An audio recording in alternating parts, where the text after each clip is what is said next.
मुंबईतील कोरेगाव येथील आरे कॉलनीत राहणाऱ्या राजश्री अहिरे हिचा पती भरत लक्ष्मण अहिरे यांच्याशी बऱ्याच काळापासून वाद सुरू होता। राजश्री अहिरे यांचे चंद्रशेखर नावाच्या तरुणाशी प्रेमसंबंध होते।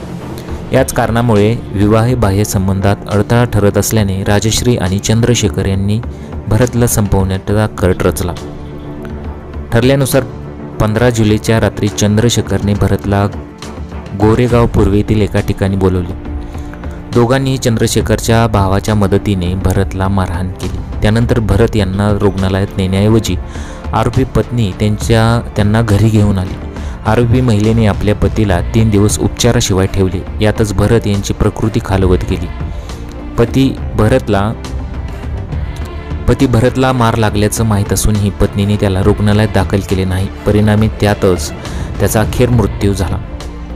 विशेष म्हणजे मारहाण केल्यानंतर निर्दयी पत्नी राजश्री अर्धमेल्या भरत यांना सतत धमकी देत होती। तुला मारहाण झाल्याचे कोणाला सांगितलं तर तुझ्या मुलांनाही मारून टाकेन असं राजश्री भरत यांना सांगायची।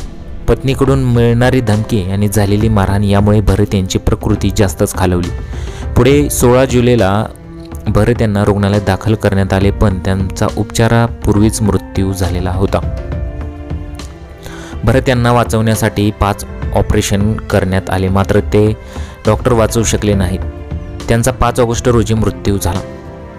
भरतची 12 वर्षाची मुलगी श्रेयाने सांगितले की आईने बाबांना शौचालयाजवळ बोलवले, जिथे तिचा प्रियकर चंद्रशेखर आणि त्याचा भाऊ रंगाने भरतला लाथा आणि बुक्क्याने मारहाण केली। या मारहाणीत वडिलांच्या पोटातील नस तुटली, छातीचे हाडे तुटली आणि यकृताचे खूप नुकसान झाले। यातच भरत यांचा पुढे मृत्यू झाला।